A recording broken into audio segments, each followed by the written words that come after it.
a non-agenda item. So we're gonna go in strong. Got 2 minutes actually. Yeah.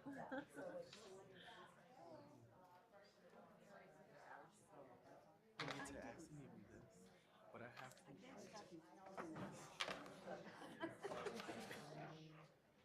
out at 2, 3, or tomorrow. They just gave them to me today. They just I know. Thank you. Good to see you.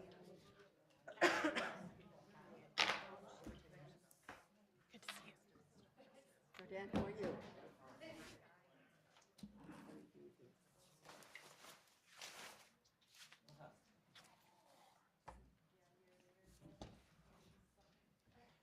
Okay, turning this off.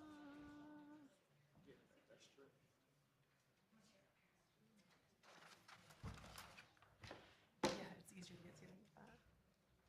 Okay, turn it.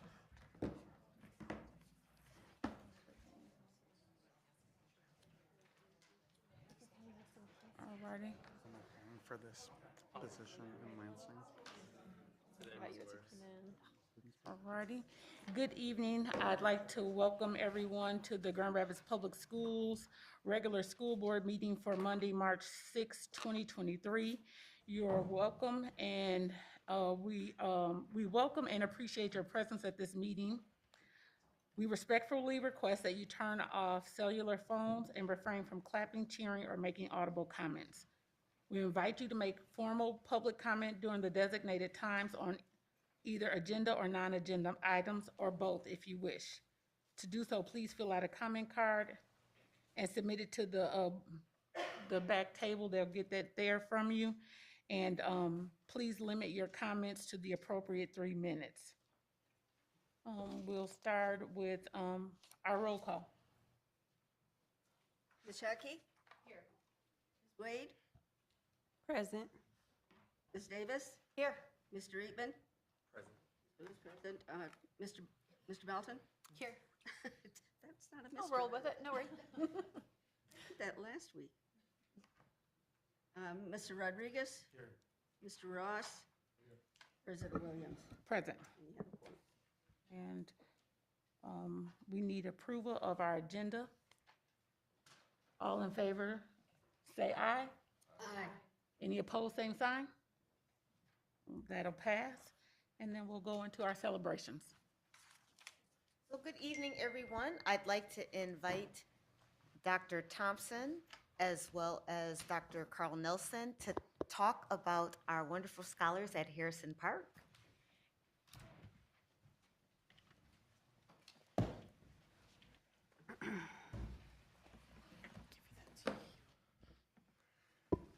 All right. Good evening, President Williams, Dr. Roby, and members of the Board of Education. My name is Carl Nelson, Executive Director of Middle Schools and K-8s. My pleasure to have Dr. Heather Thompson, Principal of Harrison Park Academy, and Mike Saunders, Art and Technical Program Manager at the West Michigan Center for Arts and Technology, to discuss their partnership and celebrate the opportunities afforded to our scholars. Dr. Thompson. Good evening. We have a slideshow. We have been partners with WMCAT for a few years, and I'm going to let Mike start talking about kind of our partnership, and then we'll go into our project. Yeah, first, WMCAT is the West Michigan Center for Arts and Technology. Our mission is to provide a culture of opportunity for people to make social and economic progress in their lives. Our vision is of equitable access to opportunity, and we fulfill our mission through visual arts and tech engagement with young people, workforce development, and young adults. And one way that we've been doing that has been partnering with Harrison Park Middle School on daytime partnerships where their students come and do STEAM activities at WMCAT. We've been doing this for the last 4 years. Over the years, we've done a number of different projects incorporating graphic design, tessellation, video production, podcasting, board game design, ceramics, and sculpture. In the first year of our partnership, it was mostly focused on one-off STEAM-centered activities where students would come and get STEAM enrichment. This is just an example of students making a board game. They were studying urban design and planning, and they had to make little ceramic pieces for the board game and then gamify the idea of construction. In the second year, it was pandemic time, and we actually were able to lean in pretty heavily with some of the STEAM content area enrichment. You see some examples of some of the work the students did using thread to make veins from the heart that are either blue or red to symbolize veins and arteries. They use things like graphic design to understand the nervous system. That was, in a dark time, that was a really fun thing to be doing and really uplifting. This next year, we had brought in the community engagement aspect of it. No, it's not going to work. That's okay. With this, we were still doing STEAM content, but then we were kind of asking the students to become more curious about their neighborhoods and where they lived. This year, it's been the fourth year of the partnership, and it's gone excellent. We've focused on STEAM skills, but we've been more focused on project-based learning as well as community connections. So Harrison has prided ourselves the last 4 years in becoming a project-based learning school, as well as more of a STEM school with the ultimate goal of becoming a STEAM school.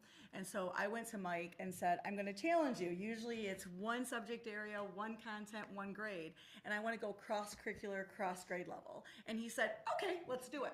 So we went and we built a 6th, 7th, and 8th grade curricula that went across social studies, math, science, and that is actually where some of their ideas came into that led into Congresswoman Skolton coming in a week ago now, which was, this is part of the 6th grade project of it for our government component of it.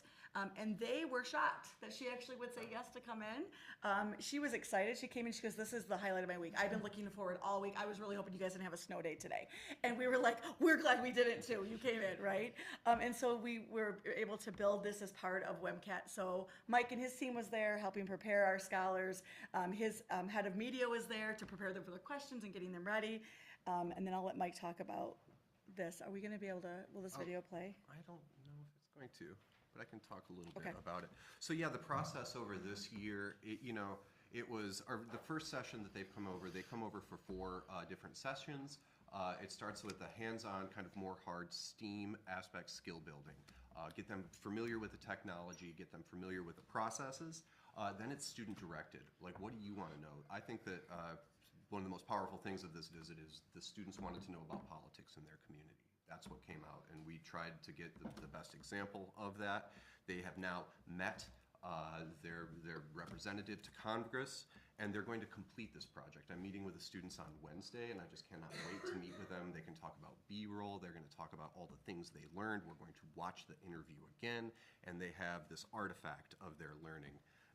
It makes a very memorable experience for the students. And then for them to see themselves being interviewed by local media, I mean, 13 picked it up, 17 picked it up. That was all because of Leon and making his connections with them for us. They were like, what do you mean we're going to be on TV? And just to watch them take pride in what they were doing and being able to see that other people wanted to hear what they had to say and why we did this was a huge deal. I mean, they're still replaying the interviews in class and watching them again and saying, hey, did you see this one? Yeah, we saw this. I mean, it's been a pride point for them. It's been, I mean, for them to just know that they're making a difference and being able to connect. And because of this, we were able to actually have my 8th graders who are getting ready to go to Washington, D.C. as part of Close Up. We talked about, I sat here a few months ago and talked to some of you that was at the board from last year about Close Up in our 8th graders. So the 8th graders actually got to sit in on this as well and talk to her. And because of this, when we go to D.C., my 8th graders are taking a tour with our Congresswoman, as well as she is going to get them onto the Capitol floor and be able to do some really cool things that behind the scenes. And so she's excited. I actually spoke with her team today and we have it confirmed. And my 8th graders are like, really? She wants to see us again? So just so that they know that they make a difference has been amazing. So thank you. Thank you. May I ask one question? Sure. What does STEAM now mean? I think I'm going to have to learn a new term. Science, technology, Engineering and mathematics. engineering, Arts. and arts. Well, Okay, arts with the all A, right. with the A. So it's STEM with the A, which is arts. And so it's putting arts into all of our science and mathematic components of it. No language arts, just Right. visual Just arts? visual arts, yes. Yep. Okay. For your work, yeah. Any other questions, colleagues? Thank you. Thank you. Thank you. Next, we'll have our scholar representatives, Ms. Muhammad. Okay. Students from Union High School are reading to the young kids at Stocking Elementary. We also had a nice turnout at conferences happening last week. And also the senior class will be taking a senior trip to Cedar Point on May 13, I believe. And also there's a parent-teacher conferences happening right now at City High Middle School for students attending close-up. Thank you. Mr. Liggett? The Innovation Central High School drill team just recently came from a drill competition in Fort Wayne, Indiana over this previous weekend. It was a great experience, especially for me because it was my last one, but also for us to see all of the new cadets and new team members get to compete and watch how the other drill teams from different schools was really amazing. Innovation Central High School is holding a power check-in today and tomorrow where we focus on academic check, college and career check, and E2020 check, as well as social and emotional learning check. So 2 times a day, the juniors and seniors and freshmen and sophomore come down to the gym and talk it out with the different counselors and career advisors to help them out. And then the ICHS was hosting middle schools the previous weeks. So it was a great opportunity to get some of the middle schools like Burton to come in and teach them about all of the different academies, as well as the different opportunities at ICHS. So thank you. Wonderful, thank you. Any questions, colleagues? All righty, we'll move on to our secretary's report. Yes, we have some committee meetings coming up. The Ad Hoc Facilities Committee will be meeting next Wednesday on the 15th at 4:30 here in the auditorium. The Policy Committee will be meeting on the same day, but at 5:45 in this in room 101 downstairs. And the Legislative Committee will be meeting on Monday, March 20th at 5 p.m. here in the auditorium. And committee chair updates. We'll start with Ms. Shockey for Finance Committee. Good evening, everyone. The Finance Committee met on February 27 for our monthly committee meeting. And we started with an overview presentation from Ms. Liggins, our Director of Purchasing, on the process that the district goes through when we make all purchases within the district. So we learned about blanket orders, how the district determines those estimates for expenditures in the year and why we amend them. We learned about how vendors become engaged with GRPS, how we bid out goods, and the thresholds at which we must bid out goods. We also learned about procuring services. So it was a good onboarding for new board members and refresher for those of us who have served in this work before. We also brought forward a purchasing agenda that is on the agenda tonight and approved donation requests per normal business. I know there will probably be some more discussion later during the purchasing agenda discussion, so we can save that for then. And then we did receive a quick bond update. So the only remaining project on our bond right now is Innovation Central, and the stabilization right now of the wall is still one of the main focuses there. And so current stage of that planning for the repairs to that wall is that the district is reviewing 3 options for best repair. They're going to make a recommendation to us that we will have come forward to us for approval. That's my report. Thank you. And we will go into our public comment. So this is the public comment for non-agenda items. Wait a minute. Nope, that's board. So actually, our student, we have a student that would like to make public comment. Carrie, I think this is Muller. Carrie Muller? Not a student. Okay, it is marked student, so let's change that really quick, and then we will move that right on along. Then we'll go to superintendent's report. She has. Okay, she picked up a few more.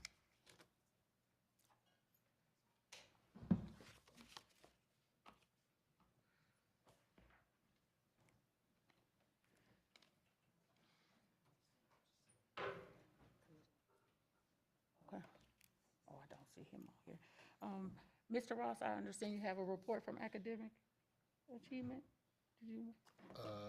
It's not on my agenda. No, I didn't have anything on Okay. my agenda, no. All right, wonderful. I'll take a quick review of these. I mean, we haven't met since our last meeting. Okay. Yeah. Yeah. Wonderful. Yeah. I don't have the updated one. This one says academic. Okay. Okay. So superintendent's report. All right, so good evening, everyone. Happy Monday. Just very quickly around our facilities master plan update. We are reviewing quarterly milestones, and we're doing some backwards planning to include a possible bond vote and board approval for the facilities master plan, where we'll talk about new course offerings, consolidations, and other detailed timeline that will be coming up in the future.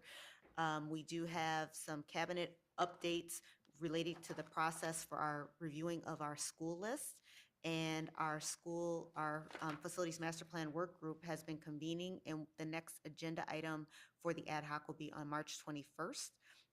We will also include some updates from our SPICE team, as well as project management tracking documents. I will invite Dr. Lovelady Mitchell, as well as Mr. Jonathan Harper and Emmanuel Armstrong, to talk about graduation credits to come forward.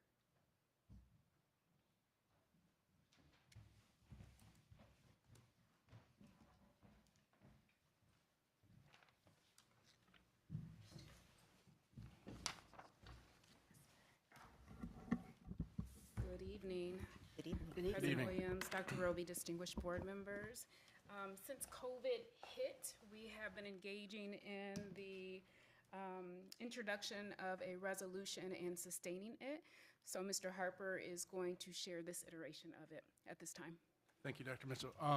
Good evening. My name is Jonathan Harper. I'm the Director of Curriculum for Grand Rapids Public Schools. And as Dr. Mitchell mentioned, previous boards in the last 2 academic years, so the graduating class of 2021 and graduating class of 2022, we have brought forth to you previously a resolution to reduce the number of required graduation credits for those graduating classes from what GRPS requires, which is 22, down to the MDE minimum, which is 18. The rationale for this is that these classes of our scholars were impacted during the COVID-19 pandemic and the subsequent closures and disruption to instruction and virtual learning, and when we transitioned to virtual learning.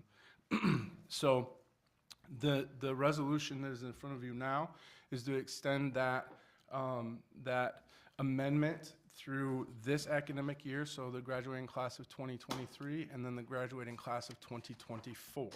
So the graduating class of 2024 would have been freshmen when we all experienced the pandemic and the disruption to learning and that took place, and the potential for challenges for scholars to meet those 22 graduating credits. So we want to make sure that we are following the same pattern that we have for each class of high school scholars that would have been impacted, which would be up through the graduating class of 2024.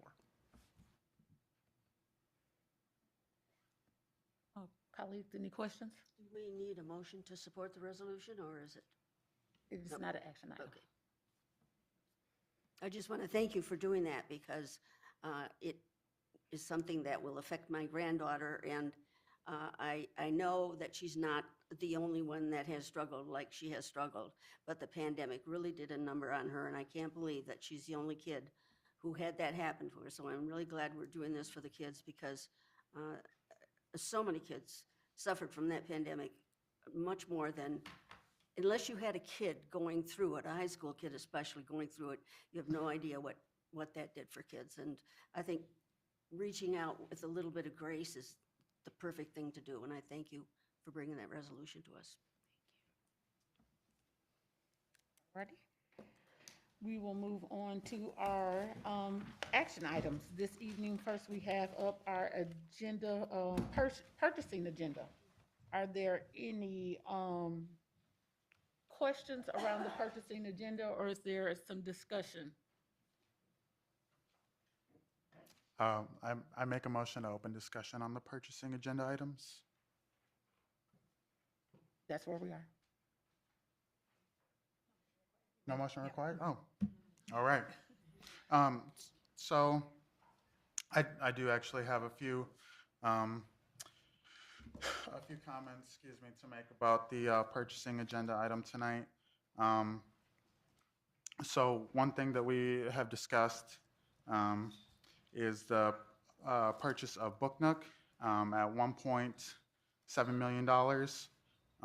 So some things that I have discussed with my colleagues is that I personally believe that such a large purchase, should go through the proper channels of instructional council um, and should be given a lot of thought, especially at $1.7 million, shouldn't be bypassed simply because MDE endorses this program. And so that's personally just the only item that I wanted to speak about today. Okay, thank you. Any other comments? Well, I just have the obligation to share that my hope for spending ESSER funds from here out would be that there are 3 criterion met. Those criterion include a roadmap for approaching change. With $37 million coming through ESSER funds, we would like, I believe that the public and the community would like to see what the plan is for that, how that will approach change in our district. So that's one, a roadmap for approaching change. The second is a shared knowledge base for these decisions. I know that the district puts wonderful hours of hard work and research and expertise into these decisions and into the path that they're choosing. And I would just like the board to have a balcony view of that, those decisions and why they're being made. So a shared knowledge base is second. And the third is I would like a transparent internal filter to help us vet those decisions. And I know Dr. Roby has led several changes that will bring that about in an easy manner. There are several committees inside the district that are doing that work. So I guess I'm just asking for that process to be a bit more transparent for the board before I vote yes on spending further ESSER funds. So again, roadmap for change, shared knowledge base, and an internal transparent filter to vet these decisions. Any other comments? I'll make a few comments just as chair of finance based on some background of this item that came forward for approval. I'll start by saying the Finance Committee did unanimously approve this purchasing agenda for approval tonight, recommended for approval tonight. But the background on Book Nook is it's a high dosage tutoring model that the district is using for enrichment for our scholars in highest need. So as I reviewed and looked at this purchasing item, I saw alignment with our strategic plan, which is leading with a priority outcome of reducing academic disparities and also increasing our literacy rates. And so I see this very much in line with those priority outcomes that the board has set forth. And because this is enrichment and not core curriculum, my understanding of the operations of the district is that it's not required to go through the instructional counselor academic achievement because it is, in addition to, a way to enhance the learnings for our scholars. But really what I'm delighted about is that this is a way for us to really lean into our scholars of highest need and to do it in an equitable way, ensuring that the buildings that need it most are able to have the resources they need. So I will be approving tonight. Any other comments? I guess I will show add that although it's not required for it to come through Academic Achievement Committee, we did get a overview and update about Book Nook at our one of our February meetings. I think I did provide a report out at the time. So I guess I just wanted to put out there that, again, along with what Ms. Shockey offered, that this did come forward. It's not a full surprise, I guess, per se, but I guess just offering that for whomever is interested. Any other comments? Yeah, I would just like to affirm, yes, you are right, and I understand that most people will probably vote yes on this. I guess when we are in this position as a district, when we continue decade after decade to see similar results, I'd like to look at how our board can start to do things a little bit differently. And I have full confidence in the staff being able to meet those 3 pieces. I hope I'm not adding anything additional. These should be things that are happening already in the district. So what I'm asking for is what I, again, believe that the public wants is just to see a shift in how we're doing this. Without a shift, we won't see different outcomes. So again, I do want to affirm what you're saying, and I agree with my colleagues here on the board, and I absolutely want to affirm the work going on in the district. I'm just asking for a change of how decisions are being made, and I believe that this is the time to do that if we're wanting to get to those outcomes articulated in the strategic plan. Any other? I'd just Go like ahead. to say, I agree with most of everything that's been said, but I think that we have a leader in Dr. Roby who is so concerned about our kids and so concerned about all of them meeting the standards that we have set for them. And her cabinet worked so hard to make sure that the kids are going to be able to reach their highest level of competency. But this is the kind of thing that I have to trust, the matter of trust, that I trust that Dr. Roby, and I think it was Mr. Atkins that brought it to us and told us about it a month ago or so. I have to trust that those people are doing the right thing and presenting us with the thing that is best for our students. Any other comments? Just one more. I had a conversation with a colleague, and while this may pass, and I will be happy that our scholars will receive tutoring services to get to a point where they are proficient in reading. I also know that we need to look at root causes. We need to stop chasing these, we need to do both. We need to work with our students that are already behind, but we also need to look at the root causes of why they're behind in the first place. And so that is partially why I will not be supporting this tonight. Any other comments? I didn't hear what, Mr. Rodriguez, what did you say about chasing what? I didn't hear what you said about that. I didn't hear the rest. What are we chasing? We are chasing the effects of the problems that are root causes in our classrooms. And this doesn't do that? Is that what you're saying? I think it does, but I think that it doesn't target the root causes enough for me personally. Okay, well, I will add some comments myself as well. I do appreciate that while we may have individual standards, we do need to have a collective standard as we work as a body. We work not as individuals. So when we come before you as a public, we need to come together with a collective vision for what we want to see happen and why we want to see happen. So I would ask that while we all may have our personal viewpoints, we need to make sure that we are keeping at the forefront the decision that the body is making and the criteria that the body has. The district has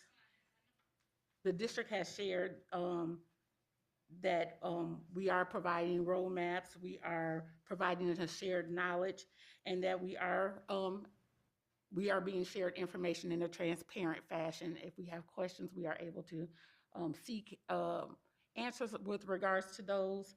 And so I feel confident that while I don't personally get to do the research or examine all programs, that the staff that gets paid to do that is doing their job in that regard. So I will ask that we bring this item to a vote. So is there a motion on the floor to support the approval of the purchasing agenda? The entire agenda, not just this, right? Yes, the entire agenda. Yes, I move to accept the purchasing agenda. Support.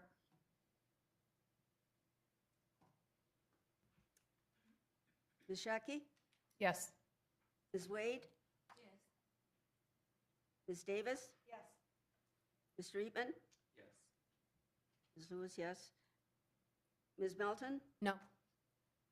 Mr. Rodriguez? No. Mr. Ross? Yes. President Williams? Yes. Motion carries. Next, we have executive exempt contracts. Is there any discussion?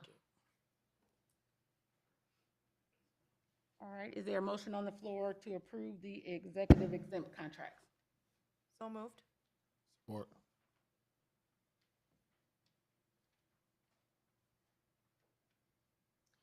Ms. Shockey? Yes. Ms. Wade? Yes. Ms. Davis? Yes. Mr. Eatman? Yes. Ms. Lewis, yes. Ms. Melton? Yes. Mr. Rodriguez? Yes. Mr. Ross? Yes. President Williams? Yes. Motion carries. Next action item is a resolution to temporarily amend GRPS graduation credit requirements. We already have the report about that, and that's been shared with us. So is there a motion on the floor? So moved. Support. Was that Ms. Davis? Correct. Ms. Shockey? Yes. Ms. Wade? Yes. Ms. Davis? Yes.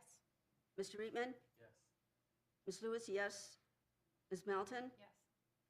Yes. Mr. Rodriguez? Yes. Mr. Ross? Yes.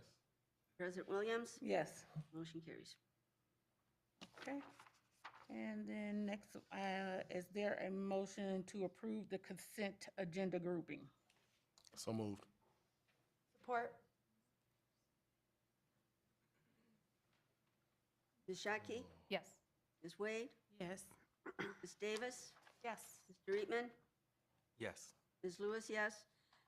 Ms. Melton? Yes. Mr. Rodriguez? Yes. Mr. Ross? Yes. President Williams? Yes. Motion carries. And next, we have discussion items, which would be board president's announcements. And I'm just going to remind my colleagues about the board retreat on the 14th from 12 to 3 with Dr. Tammy Campbell. 3:30. Oh, I'm sorry, 3:30. I thought y'all was gonna get away a little early, I guess. And that is all that I have for announcements. She said 3:30. Yeah. And next, we have public comment.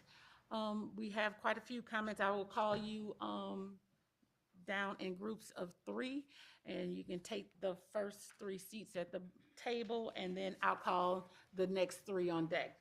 So we have a Jane Winnington, Elizabeth Van Koppenberg, Samantha Neward. You can take the seats at the desk, and then there is Ruth Holland will be on the next slate, Luane Holtz, and Ty Hoogerhead. I'm not sure about that. I can't quite tell what are E's and A's, so you'll be the next one up. So Kathy is going to read us into our public comment section. Public comment is limited to 3 minutes per person. You will need to state your full name before providing your comment. We will then start the timer at the beginning of your comment and provide you 1 minute notice. We will need you to complete your comment time upon being noticed that 3 minutes have passed. And then lastly, the board will not be responding directly to the comments, but staff is here and they will be taking the appropriate notes. So if a reach out is required, they will do so. So, I'm going to ask the Betsy speak first. Hi, my name is Elizabeth Van Klompenberg, or Betsy, and my son is a 3rd grader at North Park Montessori, and I'm here today to ask you, our school board, to consider a resolution that would allow for information to be sent home to families about secure gun storage. Firearms are the leading cause of death for children and teens, according to the American Academy of Pediatrics. In the United States, middle and high school age children are now more likely to die as the result of a firearm injury than any other single cause of death. And one of the reasons why is that we currently have almost 5 million children living in homes with loaded and unlocked guns. Especially as we see increases in mental health issues within our children and teens, having access to an unlocked firearm can be deadly. Over and over again in our country, our state, and our communities, we see the tragic result of gun violence. Lives are cut short, lost senselessly, lifelong trauma, survivor's guilt, PTSD, and as a parent, it is impossible to see these horrible events happening far away and close to home and not dread school drop-off. Are we doing everything we can to keep our kids safe? And what can we do to prevent tragedy? We can and should make sure families know how to store guns securely in their homes, which means storing them locked, unloaded, and separate from ammunition. In up to 80% of incidents, underage shooters obtain their guns from their own home or the house of a relative or a friend. I'm asking you to pass a resolution that would allow for Grand Rapids Public Schools to send home information to parents about the importance of secure gun storage. This would be in full alignment with the Board Bylaw 1032, which outlines the duties of the GRPS Board of Education. Item A states the board's work for the benefit of the students in the community will include establishing and maintaining connections with the public regarding issues impacting public education. School districts on the east side of Michigan have passed similar resolutions and have begun distributing safe storage information, including Troy School District, Grosse Pointe Public Schools, Southfield minute. Public Schools, Royal Oak Schools, and Bloomfield Hill Schools. Birmingham School District sent home secure gun storage information in the start of school packets. When it comes to important issues, I see Grand Rapids Public Schools as a leader in West Michigan, and here's a great opportunity to demonstrate that leadership once again and be the first in our region to take such a step. I am very thankful for all the resources and programs promoting physical and emotional health and wellness that are made available to us through our school. Gun violence impacts our health and our well-being of our children, and informing school families of secure storage of firearms is one reasonable precaution that you can take at little cost. The infrastructure is there. We have the We Are GR newsletter, Parent University, our social media pages and channels, including the community engagement page. The Be Smart organization has materials ready for you to plug into the existing channels. Please pass a resolution and commit to providing this life-saving education to our community. Thank you. Perfect time, exactly 3 minutes. Hi, I'm Jane Whittington. Thank you for allowing us the opportunity to speak tonight about the importance of safe storage to the safety of our children. We have quite a few people tonight who are here in support of such a resolution. I no longer have children in the Grand Rapids Public School System, but I've been volunteering at North Park for 12 years, including time spent with Jax. I tutored dyslexic children at campus and at Fountain, and I worked as a reading interventionist at Buchanan. It's been a privilege to work with these children. We all want what is best for them, and while actions you have been asked to consider will not solve the problem of gun violence, even if it saves one child, that is enough. And I believe that the actions Betsy has asked for will help more than one child. Our Be Smart facilitator is here tonight if you have any questions. Dr. Nancy Dodge is our Be Smart facilitator. So if you have any questions or concerns, you can ask her. We have a robust Be Smart team, including Spanish-speaking presenters. We have spoken at several elementary school PTAs. We've been at Link Up. Nancy can tell you more about the different places that we've been, but we've been received very well. It's a short 20-minute program, very non-judgmental. We are speaking to gun owners. We are not trying to take their guns away. We are teaching them to keep their children safe around guns, and as part of that, we give out gun locks to anyone who wants them.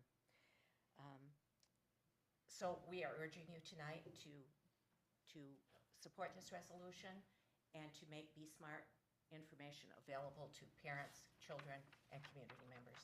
Thank you. I think Betsy has things to hand out to you, if that's all right. She just wanted to leave them on the edge of the desk there. We'll make sure that it's It's a received. sample of the resolutions from the east side of the state, as well as a list of all those schools who have adopted the safe storage resolution, including not just West Michigan, but Traverse City also has. So. Okay. Thank you. Thank you. Yes, ma'am.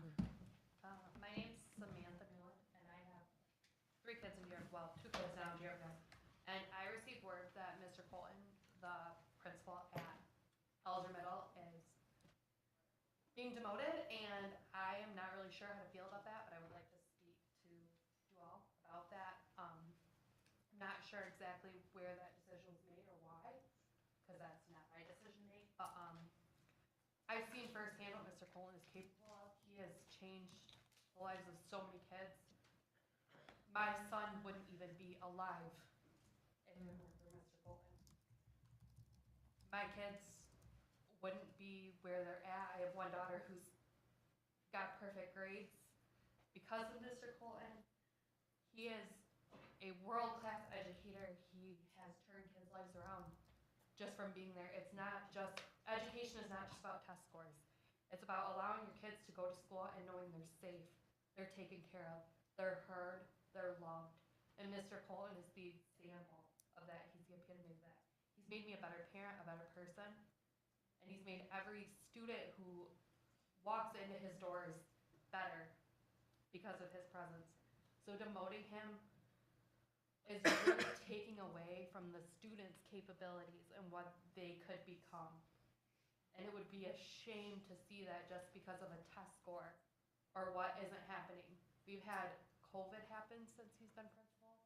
I've gone from one school that he's turned around and now entered another with him. And the kids are better because of him, because of one person. I just hope that not just my words, but other people here can kind of speak to his character. He's an amazing person, an amazing principal. He's kept my son alive from showing him what it is to be a man, to be a person, to be a good person, to be a good educator. 1 minute. So I just really hope that that decision can be rethought.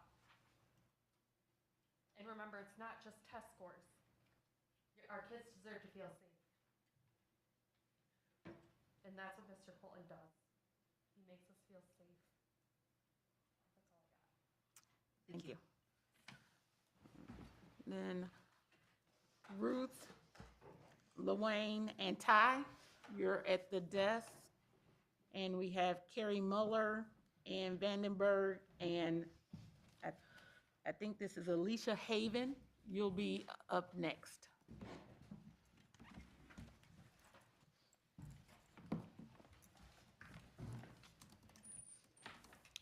So I'm Ruth Holland. Good evening, and thank you for allowing time for comments. I'm a retired GRPS teacher who worked at Alger Middle School for the first 5 years that it was a middle school. And together with members of my church and community, I have now loved volunteering to help support staff and students at Alger for the last 4 years. I was honored to be part of a Zoom partners meeting last week where we were invited to give input about changes that are being envisioned to set GRPS up as a destination district. This sounded pretty exciting, even though we were warned that some uncomfortable changes would have to be made. I was foreseeing building closures or staff reassignments for underutilized resources in the district. I know that those are hard decisions to make and execute, and I expect that they are not taken lightly, but made in the best interest of the students and family and the community that you guys serve. So it was kind of like a punch in the gut to hear last Friday that my building administrator, Mr. Colton, is on the chopping block. Nothing about that makes sense to me or to anyone else that I have talked to. Over the last 4 years, I have seen things move in the positive direction with staff and students. And while I don't have statistics, I understand that fights and suspensions are down. I have heard that where hearings are required, the hearing officers are impressed with all the support that students have received before they even get to hearing. I heard a teacher talking the other day saying that he has had more helpful and positive feedback this year than he has had at other buildings that he has worked with in Grand Rapids. Mr. Colton has made a point of offering monthly feedback meetings to new teachers this year to see how they are doing, and then acting to let them know that they are supported, which will probably improve teacher retainment. I stopped by the neighborhood Grand Rapids Public Library today, where I know there had been issues of kids causing problems, and was told that since they stopped issuing bus passes there, there have been fewer students that stop by, but the students that do stop by have been no trouble. I also understand that Alger was off the state lowest list for a hot minute last year for a while. 1 minute. Thank you. I suspect that Mr. Colton's tenure has been the longest, most positive in Alger's history. He has poured his heart and soul into the work at Alger. It almost seems as though the district is afraid of letting Alger become a successful middle school. What would make Alger a destination school is incorporating students from the immediate neighborhood with the existing students in a successful learning environment. It is not rebranding or becoming a theme school where application is required and marginalized families will once again be left out that the community needs. Continued improvement in Alger's reputation is what will make it the inclusive, diverse destination school that would benefit this community. Changing the administration now will jeopardize the momentum the school has instead of building on it. I respectfully ask that you do the hard work of retaining Alger Middle as a comprehensive neighborhood middle school and keep Mr. Colton as principal of that school. Time. Thank you for your time, interest, and the work you put in. Hi, my name is LaWayne Holtz. I'm not going to be before you long, just got some things on my mind to say to you. Just need your ears, not your eyes. Many of you, I wonder if you've seen the movie Lean on Me, Don't Need Your Response. I already know the answer to that. And I think that you have not, because I work at Ottawa Hills. And what you guys are doing and trying to implement is kind of ludicrous. You're making changes that will affect the kids. The trauma that these kids have now, you guys don't see, because I have yet to see any of you there spending time with our scholars, as we call them, Dr. Roby. None of you have been there. None of you put in the time that we put in, not calling it a black or white thing here, but a lot of the black staff there, we spend 98% of our time there at Ottawa Hills pouring into these kids, dealing with the trauma that these kids have. But yet, we still have no support from our lovely board members here, and we wonder why. But you guys want to make these implements for, i.e., Ms. Davis or Ms. Jones, to move them out of that school that those students need. One, their mother, the support that those kids need. This past year for Thanksgiving, we went out and they got all this food to give to the students. Were you guys there?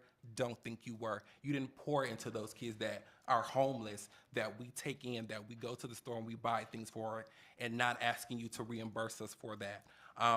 We literally give our time, even though we have families outside of Ottawa Hills, but sometimes we don't leave until 6, 8 o'clock at night dealing with those kids and dealing with those traumas. Like, I wonder, how many of you know how many kids that we have passed within the last year at Ottawa? Don't think you do. We had about 6. Matter of fact, one more I want to say, so now we're up to 7. We still have no support from you, but yeah, we have the support from Ms. Jones and Ms. Davis that you guys want to move out, and that's going to cause even more trauma. You think Ottawa was on fire 3 years ago before they came. It's really going to be a shit show, excuse my language. 1 minute. But I just want to say, I hope that you guys had the conscious mind to pray about that and say, God, is that, I heard you say 1 minute, and say, God, is that a right decision to implement that move for our scholars, as we call them, because you guys haven't put anything in place. Because you bring someone else in, it's really going to flip that and turn that upside down. They have poured into these kids over and over and over, but we see no rebuttal from you guys to come in and help us. I think I've seen Ms. Wade there a few times, but other than that, no one else there. I don't really remember your faces. They have really transformed these kids and transmogrified these kids.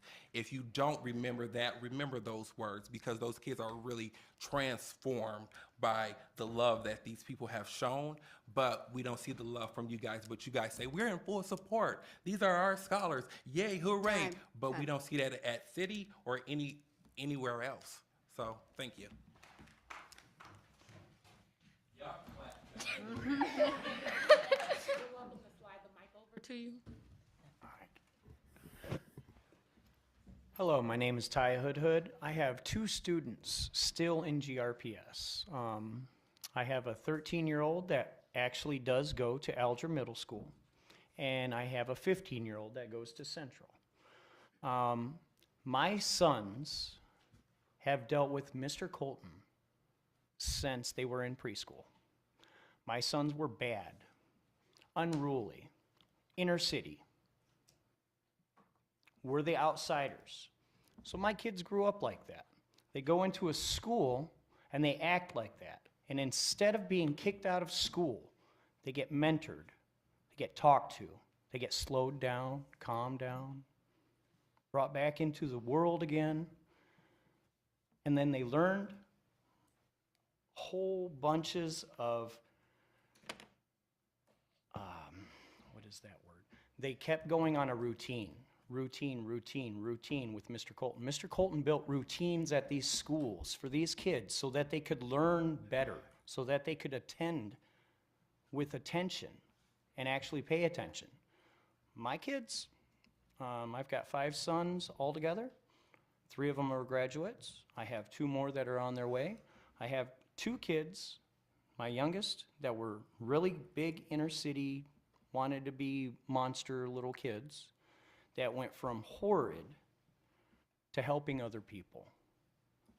I went from a dad that was focused on 2 jobs, career, paying off houses, to volunteering from preschool all the way until my kids got into middle school.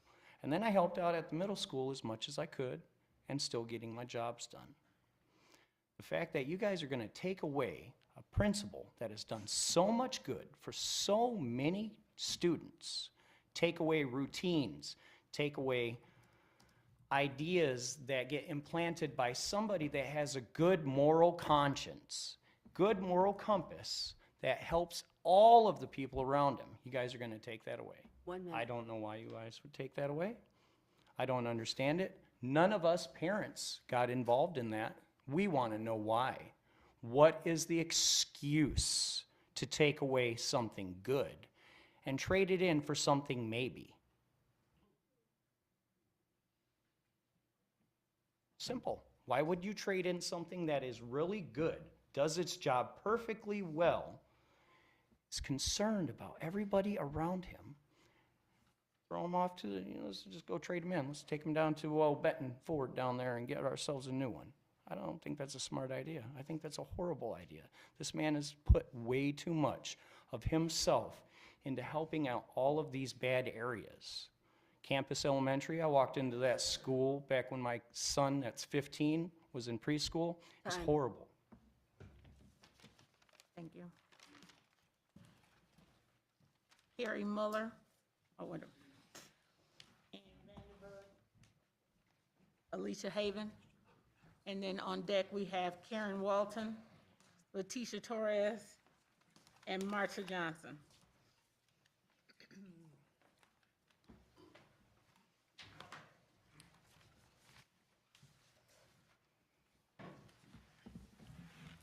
Hi, my name is Annie Vandenberg.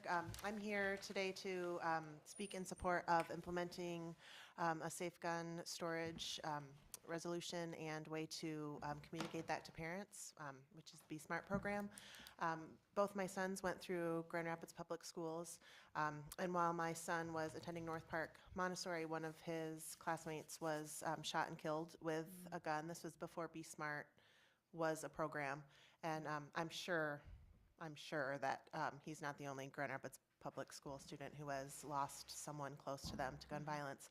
At the time, the parents were all searching for something to do. What do we do? How do we prevent things like this from happening? What if a gun comes into our school? And there was no solution at the time. And now there's this perfect program that really answers that question in a very nonpartisan and non-judgmental way that is just already ready to go and ready to present to parents when parents are really looking for a solution. I also am a teacher, and I teach preschool, so luckily it hasn't become an issue, but I can't speak for all teachers, but I know that since COVID and just with the world in general, that the instances of physical violence in schools are increasing, and I fear for my friends and family that are teachers. So obviously we're looking out for student safety first, but with the first grade teacher that was shot by a 6-year-old in her school recently, the safe gun storage can not only help keep students safe, but also teachers. So that's all. Thank you.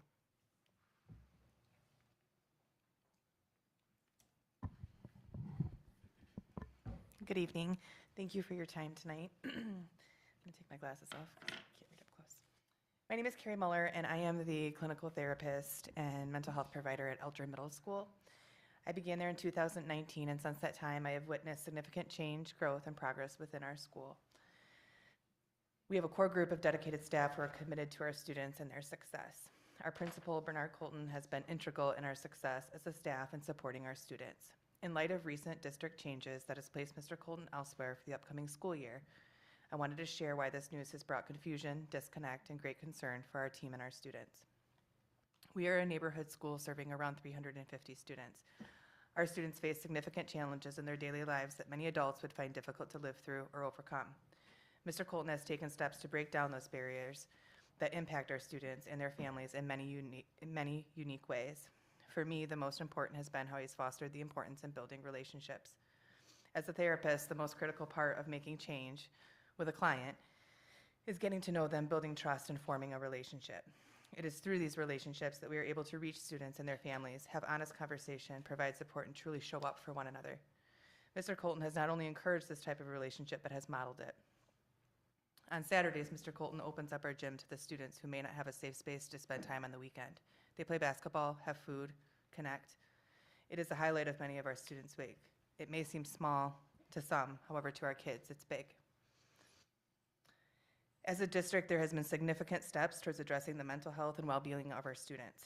As a mental health provider, this is close to my heart. However, without support from leadership, the road to wellness becomes broken. Mr. Colton has supported my work since day one. He has empowered me to meet our students where they are at and to provide the much-needed mental health services to our student body. So many of our students have experienced trauma. Many of them live in traumatic situations daily. Recognizing this is one thing. However, providing support around it is another. I have had the full support of Mr. Colton to meet the mental health needs of our students.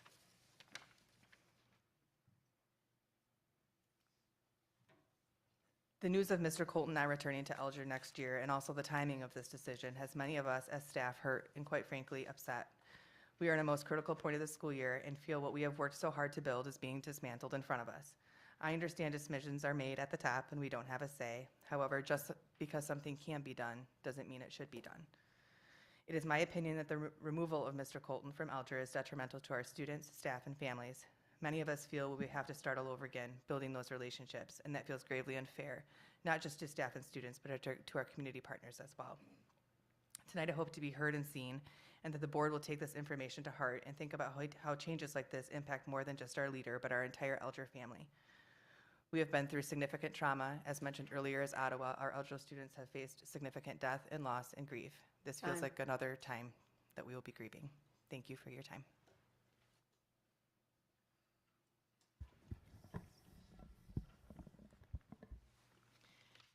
Good evening, Superintendent Dr. Roby, President Williams, and board members. My name is Alicia Haven. I'm here tonight to add my voice to those who wish to advocate for GRPS to adopt the Be Smart for Kids program for safe gun storage.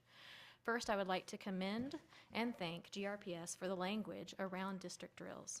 While many districts choose to use terms such as active shooter drills and even try to simulate active shooters in with the drills, it is a vital and important distinction not to use such language and actions. GRPS using school safety drills, lockdown, and code red as their language is noticed and greatly appreciated. The goal to educate has always gone beyond the walls of the classroom for GRPS. Along with fire drills, a home educational component was always present in my children's GRPS classrooms throughout the years. In fact, when my son went to college, one of those texts that I got in the first week of school was, "Hey mom, should I have one of those emergency ladders to be able to get out of my second floor dorm?" So that lesson that he learned all that time in school really stuck for fire safety. It definitely carried over. My daughter was in the inaugural Grand Rapids Public Museum School class. When the open house for the new high school happened in the summer prior, my husband took her. I was really excited later in the day to get to hear what she had to say about this experience when she arrived home. Her first words to me were, "Mom, I'm really worried. All of the classroom glass doors are made of glass. I don't know where we're going to hide. I don't know how we're going to be safe." Not a great new building, not seeing all of her teachers that she loves, not seeing all of her friends. The first thing that she said to me was she was worried about her safety. These types of incidents, drills, lockdowns are traumatic and they do add anxiety. These children think about it all of the time. They create that type of trauma, and we owe it to our kids to give them an educational tool to feel like they have some kind of control, some kind of way to take back their own safety. In any small measure that we're able to do, and sending a program home for this would be able to give them some type of measure to talk about it. Guns are the #1 cause of death for children. Adding educational gun safety component for families to learn elements of secure gun storage in our homes, just like they do for fire safety, is an educational must to keep our children safe. Please join the other Michigan school districts and those across the country who have added this nonpartisan gun storage educational program to their schools. Secure gun storage saves kids' lives. Thank you.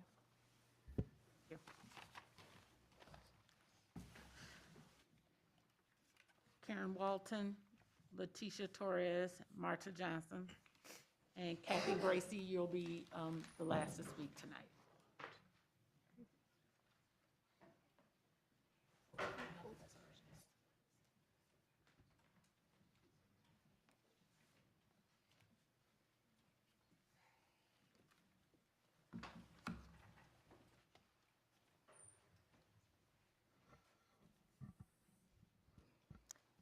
I'll just go ahead. Hi, I'm Marta Johnson.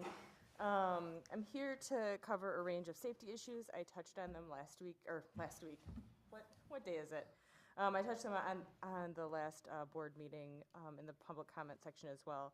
I wanted to echo support for the Be Smart resolution. As a long-term Moms Demand Action volunteer, I'm aware that gun safety education is an important component in addition to all the other actions that decision makers can make. It's a low-hanging fruit that is not a partisan issue at all, and it just simply empowers families to better store and prevent unintentional injuries or deaths from guns. And so I hope that you will consider introducing that resolution and passing it. It's something that would be an easy win for a lot of people. I also want to encourage, and I don't know if this is included in the Be Smart, but just maybe some communications tightening. There was a Code Yellow drill at my child's school. She's in 2nd grade, and my youngest daughter is in preschool. It was just my 2nd grader that was at school during this Code Yellow, where a gun was found nearby, and some threats were made at Innovation, which is kitty corner to Grand Rapids Montessori. But we found out at dinner time from our children that this happened. And it wasn't until the evening the following day that we got communications from the school on this. And so one that was really alarming, I was thinking, oh, hopefully it was just a drill, and does she know what she was talking about, haha. And then I was really nervous, and I saw in our Facebook group there was a lot of deep concern about this. And then in the morning, there were a bunch of metal detectors that showed up, which I think is an appropriate response, but there was no communication sent out. And for an elementary school, this was extremely alarming after they had that experience. So I just encourage the district to tighten up that communication so that parents can be included. And I just wanted to echo and thank Ms. Melton for your comments about changing the way decisions are made and transparency. When it comes to air quality, I've been really asking for more investments to be made with the ESSER funds because it's something that's required.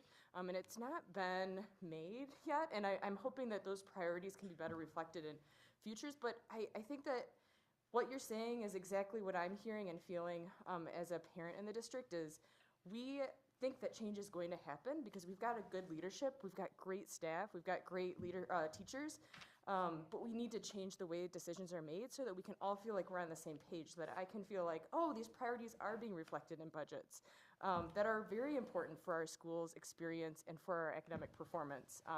So anyway, that's what I have to say. Thank you so much for your time and consideration. Perfect timing. My name's Letitia Torres. Thank you for having me. It's my first time, so I'm nervous. Bear with me. I am a parent of 2 junior high boys that attend Burton Middle School. I've been in constant communication with Mr. Perez, Mr. Nelson, Mr. Johnson. I've left messages at Dr. Roby's office. I haven't heard back from you or no one else regarding the incidents that have taken place with less than 3-month period about the guns that have been brought into the school. The first time, it wasn't loaded. The bullets were in the backpack in the locker. Thank God. The second time, the gun was loaded. These times, they praise security, but if it had not been because a parent called it in or a student saw it and told someone, what could have happened? I mean, I need answers. I'm here today because Mr. Johnson, Mr. Nelson, Mr. Perez thought I should bring it to the board because I, as a parent, feel like I'm not being heard. A lot of parents that I've been involved with, speaking to, I started a petition. I'm still working with that. We feel like we're not being heard. We feel that like there's a lack of communication. And I am rooting for metal detectors. And I'm not going to stop till something gets done. I'm sending my 11 and 12-year-old boys to school, not knowing if they're going to come back home. I mean, what are we going to wait for? Last Wednesday, the 1st, a student on a school bus at Burton Middle School was seen by another student that brought a BB gun. He told someone, so something was done. Had he not seen it, brought it into the school, that can do harm as well. So what do? As per Mr. Johnson, we do have the ones that we, not the regular detectors. Okay, then implement them. You have that, you have security guards, something needs to be done. I'm not the one parent, I don't know about you guys or any other parent that wants to sit at home and wait for that third incident and for it to be a tragedy. And I'm not just speaking for my boys, but for all the kids at the school. There are a lot of parents that don't speak up because they're afraid. They feel like they don't have a voice, they're not gonna be heard. So I'm here and I'm hoping and I'm asking you guys to please look into it, follow up, something needs to be done because I, as a parent, am not gonna stop till something happens. I have 2 boys that are good boys, they're honor roll students. I mean, they're afraid to be at school. You know, I mean, isn't it a sad day when kids can't be kids, go to school, you know, feel safe? And as they say, security, oh, we have a procedure that we follow. That procedure, that protocol is not working. It has not worked because those 2 guns were able to get into the building. So I am pleading with you guys to look into this. Something needs to get done.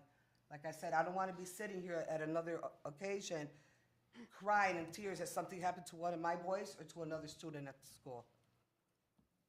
Thank you. Good evening, Dr. Roby and other board members. My name is Karen Walton. I am the parent of a black male, 8th grade male at Alger Middle School, and I was calling to address the concerns that I have about the change of administration with Mr. Colton leaving. I remember when my son came to Alger in the 7th grade, and I was terrified for my baby. And I told Mr. Colton, I said, there's a lot of rumors about Alger, and I'm concerned. I'm very concerned. My son was a pretty shy kid. He's a big boy, but he's a pretty shy kid. And Mr. Colton said, Miss Walton, I appreciate you and your husband coming here today, and I just ask that you give me a chance. And I ask that you trust me and my staff. That man has lived up to every single promise he had to keep my son safe, to allow my son a space to thrive and to grow and to become an individual. My son is an honor roll student. My son has never had a behavioral problem. I'm going to echo Ms. Mueller in the back when she said Alger is a family. Alger is absolutely a family. And what this feels like is you're taking our dad away. Mr. Colton asked me to become the parent action leader at the school, and I did it hands down because I trust his leadership and I trust the mission and the vision he has for that school. And I'm pleading with you, instead of taking that away from him, give him the support he needs to help these kids thrive. I'm at the school, you can ask the staff, I'm always there. The kids, hey Miss Brianna, Mom, hey Miss Walton, hey Mama Kay, everybody just loves to see that support. When the volunteers come in, they love to see that. Mr. Colton fosters that, but he needs help. He doesn't need to get put in the corner and put on timeout. Give him the support that he needs. Don't take away that safety net for so many children. I'm glad that my husband and I are able to be a 2-parent household for my son, but there's so many other black boys and black girls in that school that do not have 2 parents, don't even have 1 parent. And the one consistent role model that those kids have is being taken away. For what? Give Mr. Colton the support he needs. Don't take away that support that he's given to those kids. Thank you. Last, we have Kathy Bracy.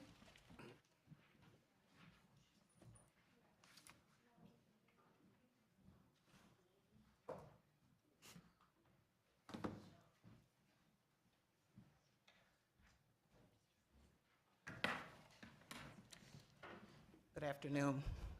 My name is Kathy Bracy, retired teacher of Grand Rapids Public, 40 years.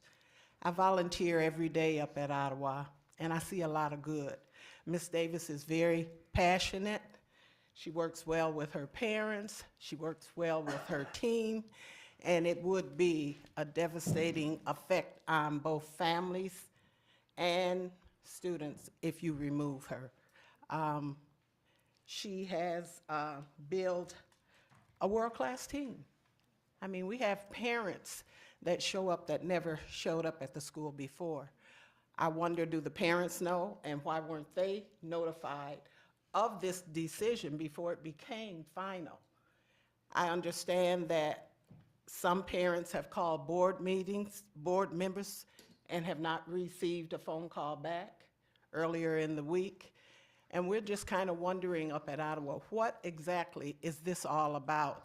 When we go to basketball games, the last game we went to last week, we had a parent come out the stand, oh, this isn't like people say, this is really a family, everybody works together. He was so thrilled to just see the staff, the leadership staff, sitting together and engaging, talking to kids, joking with kids, laughing with kids. So we are really wondering, why exactly was Ottawa chosen as a school for you to pull apart our leadership team? Thank you. Thank you. And then superintendent comments. No comments this evening. We'll start with board comments, and we'll go to our student representatives first. Ms. Muhammad, do you have a comment? No comment. Mr. Liggett? No comment. Ms. Milton? Yeah, I'm just glad to be up here and glad to be making choices with this team. I'm really hoping to continue our work, even though it's really difficult. But questions like this directed towards us is one of the many reasons that I believe that those 3 points that I'm making need to happen. We're held accountable for the decisions in the district, so I would like a little bit more transparency in terms of all of us working together towards those decisions. But I'm just grateful for the chance to serve in this way. Mr. Eatman?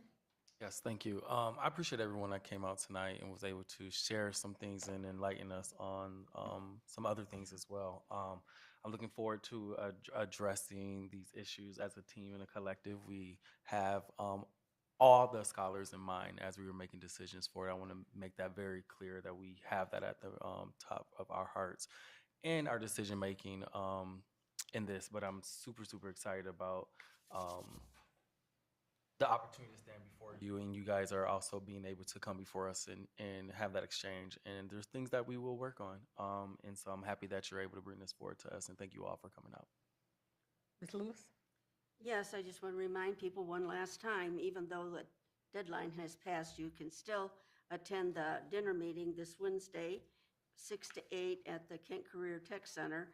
I think this is going to be a special meeting because this is the one where we are going to have students there from the Kent County Student Leadership Committee, and they are going to share their personal experiences of what it's like to be in a high school and dealing with academic and social and emotional issues. So just give Julie a call and she'll put you down. And all of the new board members are free. Ms. Wade? No comment. Ms. Davis? No comment. Mr. Rodriguez? I just want to echo what Trustee Melton has said about transparency. When I decided to run for the board, and I see many familiar faces in the crowd, that was one of my goals, is to work towards, towards transparency for everything we do in the district, and why the decisions made are the way they are. And so I hope that we can work on that. And upcoming soon, we have another board retreat where we'll talk as board members together to see what our, shared goals and vision are for the district. And I'm looking forward to that. Ms. Shockey? No comment. Mr. Ross? No comment. And I have no comments. This meeting is adjourned. Thank you.